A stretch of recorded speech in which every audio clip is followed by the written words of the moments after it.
मध्ये उज्जैन मी पंजाबचा हवामान अभ्यासक मुक्काम पोस्ट गोबी धामणगाव तालुका शिंदे जिल्हा परभणी। मी आहे मध्य प्रदेशमध्ये महाकालेश्वर मंदिरामध्ये उज्जैन या ठिकाणी, आणि या ठिकाणून आपल्या महाराष्ट्रातल्या शेतकऱ्यासाठी अंदाज देणार आहे। सर्व शेतकऱ्याला सांगू इच्छितो की महाराष्ट्रातल्या आता यामध्ये 4-5 दिवसामध्ये ज्यांचं सोयाबीन काढणीस आलेलं आहे त्यांनी तुम्ही काय करा, सोयाबीन काढून घ्या, कारण की राज्यामध्ये 6, 7 आणि 8 तारखेला आपल्या महाराष्ट्रामध्ये पाऊस येणार आहे, म्हणून हा अंदाज लक्षात घ्या।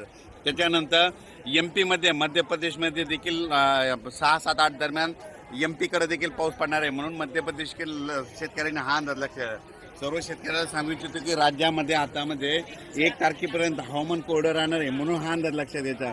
पण राज्यामध्ये 2 तारखेला आपल्या महाराष्ट्रामध्ये भाग बदलत पाऊस पडणार आहे, म्हणून हा अंदाज लक्षात घ्या।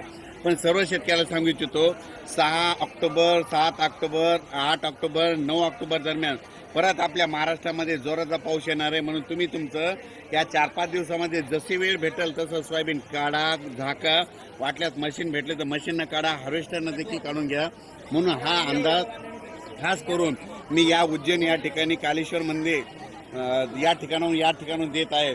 म्हणून सर्व शेतकऱ्याला सांगू इच्छितो की तुम्ही काय करा, त्याच्यानंतर राज्यामध्ये आपल्या 23 ऑक्टोबर, 24 ऑक्टोबर, 25 ऑक्टोबर दरम्यान एकदा पाऊस येणार आहे, म्हणून हा अंदाज लक्षात द्यायचा। आणि राज्यामध्ये आपल्या थंडी महाराष्ट्रामध्ये 5 नोव्हेंबरला थंडी येणार आहे, म्हणून हा अंदाज लक्षात द्यायचा। पण सर्व राज्यातील सर्व शेतकऱ्याला सांगू इच्छितो की राज्यामध्ये स्थानिक वातावरण तयार होऊन देखील पाऊस पडू शकतो, म्हणून हा अंदाज लक्षात घ्या।